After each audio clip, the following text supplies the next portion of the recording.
웃으면 행복해집니다. 코코벨 스마일 텔레폰. 친절한 서비스, 착한 가격, 다양한 플랜. 코코벨 스마일 텔레콤. 코크텔럼센터 1분 거리. 코코벨 스마일 텔레콤. 한인벨 공식 대리점. 코코벨 스마일 텔레콤.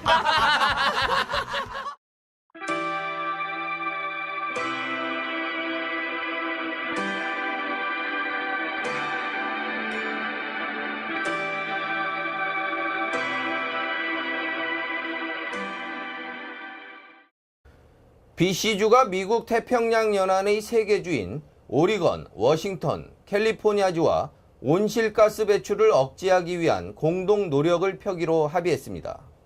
현재 BC주는 탄소 배출량에 대해 세금을 부과하고 있습니다. BC주와 워싱턴, 캘리포니아, 오리건주는 이 지역의 탄소 저감 정책 등의 공동 전선을 펴기로 합의했습니다. 이번 합의안에 따라 미국의 오리건주와 워싱턴주는 탄소 배출 비용을 부과하는 법안을 마련, 시행에 들어갈 것으로 보입니다. 캘리포니아주는 이미 탄소 배출량 거래 제도를 채택하고 있으며 BC주는 탄소 배출량에 대해 과세하고 있어 별도의 새로운 규제는 없지만 기존 정책을 그대로 진행하게 됩니다. 이번 협약은 국가 간 합의가 아닌 국경을 넘은 지역 자치단체 간의 온실가스 감축에 대한 좋은 선례로 인식되고 있습니다. 이번 합의 후 오리건주는 주지사가 관련 법이 통과를 위해 주의회를 설득하는 등 구체적인 합의 이행을 준비하고 있어 긍정적인 반응을 이끌어내고 있습니다. 캐나다가 제2 서브프라임 사태가 우려되는 부동산 버블 예상 국가로 분류되며 우려를 자아내고 있습니다. 경제 전문가들은 부동산 버블 가능 지역으로는 캐나다, 이스라엘, 노르웨이, 벨기에, 호주, 두바이, 홍콩, 런던, 싱가포르 등을 지적했습니다. 미국 CNBC는 28일 경제 전문가 및 자산시장 분석가들을 대상으로 한 조사에서 캐나다, 이스라엘, 호주, 홍콩, 싱가포르, 두바이와 유럽 내 런던, 노르웨이, 벨기에 등의 지역에 최근 주택가격 상승이 우려를 자아내고 있다고 보도했습니다. 이스라엘은 2009년 이후 주택가격이 40%까지 상승했고 노르웨이는 30%, 스위스는 20%나 올랐다고 합니다. 홍콩의 주택값 상승은 직장인 평균 연봉의 13배로 세계에서 가장 비싼 도시가 됐습니다. 미국의 골드만삭스는 향후 5년 내 집값이 최소한 15% 이상 떨어질 가능성이 있는 국가로 이스라엘과 독일, 스위스를 꼽았으며 캐나다와 벨기에, 핀란드, 노르웨이 등도 집값 폭락 위기 국가로 분류했습니다. 캐나다 내 대형 쇼핑센터가 골목 상권을 위기로 몰고 있습니다. 더구나 대형 쇼핑 업체 간의 인수합병과 미국 내 유력 쇼핑센터의 캐나다 진출로 상품과 가격 면에서 소규모 영세 마트들의 경쟁력이 더욱 떨어지면서 설 자리를 잃고 있습니다. 25일 소규모 소매점을 대표하는 캐나다 독립소매연합 측은 124억 달러 규모의 쇼포즈와 로블로의 인수합병을 연방공정거래위원회가 승인하지 말 것을 요구했습니다. 협회 측은 두 거대 쇼핑업체의 합병이 시장 경쟁을 심각하게 저해하는 행위라고 주장하고 있습니다. 톰 발러우 캐나다 독립소매연합 회장은 존 피맨 공정거래위원장과의 면담에서 소규모 상인들은 이 같은 대형 체인들의 합병으로 생존권을 위협받고 있다고 말했습니다. 그는 인수합병이 연방정부의 승인을 얻게 될 경우 이들의 시장 점유율이 기존의 80%에서 90%로 증가할 것이라며 공정거래위원회가 개입해주기를 요청했습니다. 같은 날 캐나다 편의점협회도 성명서를 내고 쇼포즈와 로블로 합병 거래에 반대했습니다. 편의점협회는 약국으로 무장한 미니 로블로가 동네마다 생기게 돼 편의점 업계에 심각한 타격이 우려된다며 반대의 입장을 분명히 했습니다. 쇼포즈와 로블로의 합병은 쇼포즈 주주총회에서 3분의 2의 찬성표를 확보하면서 통과, 현재 연방정부의 승인만을 남겨놓고 있는 상태입니다. 연방공정거래위원회는 최근 소베이의 캐나다 세이프웨이의 인수거래를 승인하는 대신 소베이에게 23개 영업장을 매각하도록 지시하는 등 대형업체의 시장 과점을 규제하고 있습니다. 미국계 대형 소매업체인 타깃의 캐나다 진출이 본격화되고 있습니다. 캐나다 내 매장을 속속 오픈하면서 캐나다 유통업계의 지각 변동을 예고하고 있습니다. 올해 봄부터 캐나다 시장에 본격 진출하고 있는 미국의 소매업체 타겟이 계속해서 캐나다 매장 수를 늘리고 있습니다. 타겟은 오는 11월까지 캐나다 전역에서 33개의 새로운 매장 개점을 목표로 하고 있는 가운데 광역 밴쿠버 지역에선 11월 중 6개 매장을 연달아 오픈합니다. 오는 11월 13일에 개장되는 새로운 타겟 매장들은 버나비시의 메트로타운, 서리 센트럴, 리치몬드시의 렌즈다운, 메이플리츠 시청 부근의 헤이니 플레이스, 에버트시의 파워센터, 칠레왁의 코튼우드 몰입니다. 현재처럼 타겟의 매장 오픈이 계획대로 진행된다면 올해 목표인 캐나다 내 124개 매장 오픈을 달성하게 된다고 회사는 밝히고 있습니다. 노스 밴쿠버의 시버스 터미널에서 여성들이 치마 속을 촬영하는 남성이 경찰에 제보되었습니다.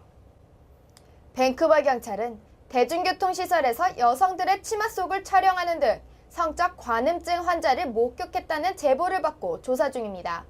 경찰에 따르면 지난달 노스 밴쿠버 시버스 터미널에서 신발끈을 묶는 척하며 여성들의 치마 속을 촬영하는 남성을 목격했다고 합니다. 사건을 조사 중인 앤 드레넌 경관은 목격자는 물론 피해자의 연락을 기다리고 있다며 사건 조사를 계속하기 위해서는 피해자와 목격자 증언이 필요하다고 밝혔습니다. 그는 피해자가 있어야 해당 남성이 체포될 경우 그를 기소할 수 있다며 협조를 요청했습니다. 서리와 랭리 지역에 배달되어야 할 우편물이 대량으로 도난당했던 것으로 알려졌습니다. 지난 24일 200스트리트와 46애비뉴에서 발생한 교통사고 차량에서 우편물이 대량으로 발견되면서 알려졌습니다. 만일 사고가 없었더라면 우편물이 분실되었는지 일반 시민들은 전혀 알 수 없지 않았나 싶습니다. 랭리 경찰이 도난당한 대량의 우편물이 실린 트럭 차량을 발견, 이 차량 운전수를 수배 중입니다. 경찰은 지난 24일 아침 200번 스트리트와 46A 애비뉴가 만나는 지점에서 트럭 차량이 전봇대에 충돌했다는 신고를 받고 출동했습니다. 하지만 경찰이 사고 현장에 도착했을 때 차량 운전자는 이미 도주한 상태였으며 차량 안에서 수취인이 랭리와 서리 지역 주민들로 되어 있는 대량의 우편물을 현재 경찰은 범인을 검거하기 위해 노력하는 한편 캐나다 포스트와 함께 도난당한 우편물들을 주인에게 돌려주는 작업을 진행 중이라고 합니다. 트럭 차량은 포드사의 1991년형 붉은색 라리아트로 이 차량 역시 에보츠포드 지역에서 도난된 차량인 것으로 알려졌습니다. 서리 지역에 이름이 새겨지지 않는 묘지가 무려 350여 곳이나 있는 것으로 조사되어 시 당국이 이들 이름 없는 묘지들의 묘지명을 새겨주는 작업을 하고 있습니다. 가족이나 친지가 없이 사망해 묘비가 없는 무덤들 350기에 대해 시 차원에서 묘비를 세우기 위해 비용을 감당할 계획이라고 발표했습니다. 또 이를 위해 묘비 제작 회사인 스톤마크스 인그레이빙사와도 제휴를 결정했습니다. 회사 측은 묘비 판화 작업이 $600가 넘지만 30곳의 이름 없는 묘지에는 무료로 제공하기로 했습니다. 서리시는 나머지 320여 곳의 묘지에도 묘비명을 세워주기 위해 예산을 마련하고 있으며 시민들의 기부를 기다리고 있습니다. 캐나다 내 대표적인 달러 스토어 체인인 달러라마가 매장 내 퍼피 판매와 모금함 설치를 거부했다가 철회했습니다. 퍼피는 현충일 전후에서 가슴에 다는 붉은 꽃의 명칭입니다. 11월 11일은 캐나다의 현충일인 리멤버런스 데이입니다. 이날이 되면 캐나다인들은 전쟁터에서 조국과 민족을 위해 자신의 삶을 헌신한 이들을 기리기 위해 붉은 꽃 모양의 퍼피를 왼쪽 가슴에 다는 전통을 가지고 있습니다. 그런데 대표적인 달러 스토어 체인인 달러라마 매장들이 매장 내 퍼피 판매와 모금함 설치를 거부해 논란이 되고 있습니다. 국가 유공자들을 대변하는 단체들이 이에 대해 거세게 비난했으며 여론 역시 이를 비판하고 나섰습니다.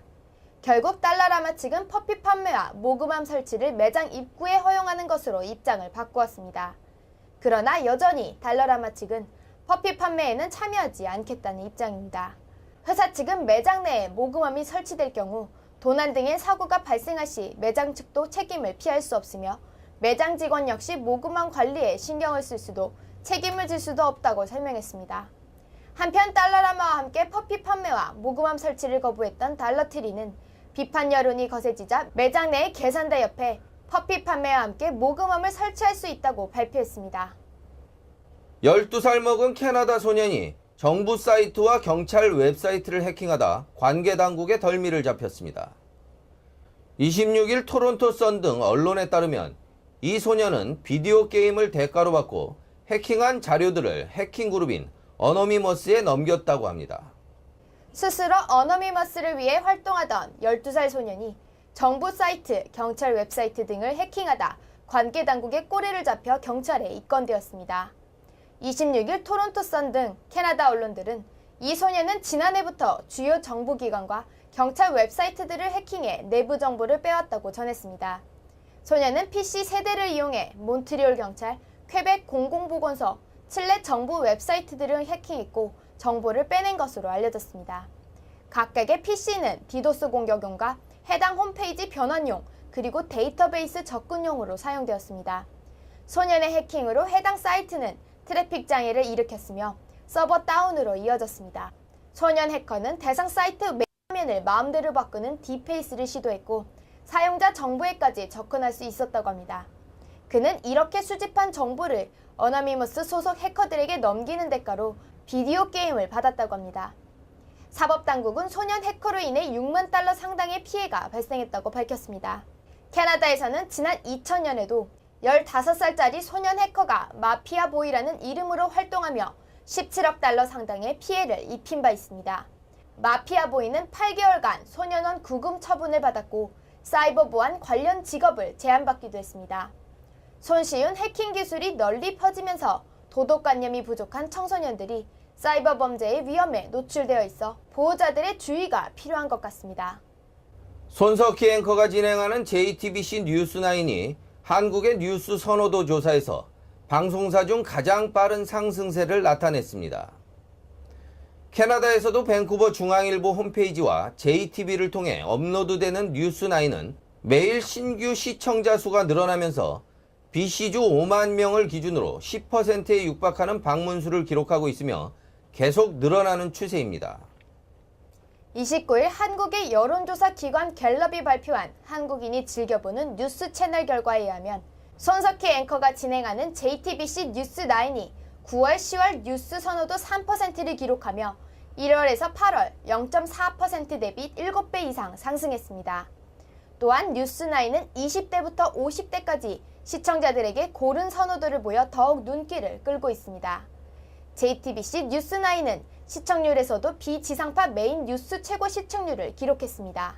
손석희 앵커 이전 JTBC 뉴스9이 한 주 평균 0%대였던 시청률이 최근에는 한 주 동안 평균 2%대의 시청률을 기록하면서 빠른 상승세를 나타냈습니다. 이는 MBC의 2009년 11%대의 시청률에서 최근 6%대로 추락한 것과는 대조적인 상승세입니다. 한편 밴쿠버 중앙일보와 JTB가 업로드하고 있는 손석희 앵커의 뉴스9은 지난 9월 업로드 이후 꾸준히 방문자가 늘어 중앙일보 홈페이지와 JTB 바로보기 서비스를 이용해 매일 BC주 5만 명 기준 약 8%가 넘는 시청률을 보이고 있습니다. 특히 JTB 영상 플랫폼을 통해 보는 시청자 수는 꾸준히 늘어 뉴스9이 JTBC 프로그램 중 가장 많은 사랑을 받는 것으로 확인되고 있습니다. 현재 중앙일보 홈페이지에서는 매일 오전 9시 이전, JTB 영상 플랫폼에서는 12시 이전에 손석희 앵커의 뉴스9을 업로드하고 있습니다.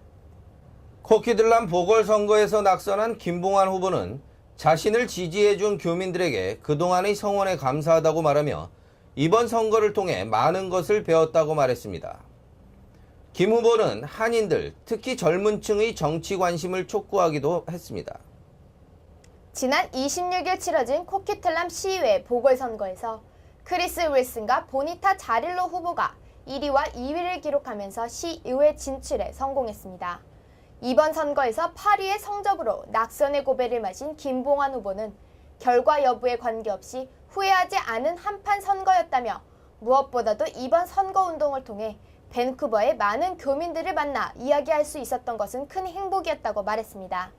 그는 낮은 인지도와 짧은 선거운동, 보궐선거라는 한계, 그리고 첫 선거라는 것을 감안한다면 나에게 표를 준 588표의 민의가 결코 작다고 생각지는 않는다고 평가했습니다. 김 후보는 선거 패배 원인이 무엇이냐는 기자의 질문에 이번 선거운동을 하면서 선거 무관심이 생각보다 심각하다는 것을 절실히 느낄 수 있었고 특히 젊은 층에서는 더 심했다고 말했습니다. 그러나 그는 사회를 바꾸기 위해서는 무엇보다도 정치 참여를 통한 혁신이 필요하다며 지역사회를 변화시키고 소수 이민자 사회인 한인 커뮤니티 발전을 도모하기 위해서는 무엇보다도 한인사회 그리고 젊은 1.5세대와 2세대들의 정치 참여와 관심이 절실하다고 강조했습니다. 오는 11월 10일 한남 슈퍼마켓 3층에 위치한 임신영 치과에서 65세 이상 노인과 유아를 대상으로 무료 독감 예방접종이 있습니다. 많은 분들이 이용하셨으면 합니다. 제캐나다 과학기술자협회 소속 UBC 학생회와 의학약학 전공 한인학생단체인 KHSA가 오는 11월 10일 버나비 한남 슈퍼마켓 3층에 위치한 임신영 치과에서 무료 독감 예방접종을 실시한다고 합니다. 접종 대상은 65세 이상 노인과 심장, 폐, 간, 신장 만성질환자입니다. 또 6개월 이상 5세 미만 아이들, 5세 미만 아이들과 함께 거주하는 자도 포함됩니다. 이날 예방접종은 한인 약사들이 직접 실시하며 무료 예방접종을 원하는 교민은 반드시 케어카드를 지참해야 합니다. KHSA 관계자는 한인 노인분들을 위해 무료 독감 예방접종의 자리를 마련했다며 전화나 이메일을 통해 미리 예약을 하면 더욱 편하게 접종을 받으실 수 있다고 전했습니다. 많은 분들이 무료 독감 예방접종을 받으시길 바란다고 말했습니다. 웃으면 행복해집니다. 코코벨 스마일 텔레폰. 친절한 서비스, 착한 가격, 다양한 플랜, 코코벨 스마일 텔레콤. 코키텔럼센터 1분 거리, 코코벨 스마일 텔레콤. 한인벨 공식 대리점, 코코벨 스마일 텔레콤.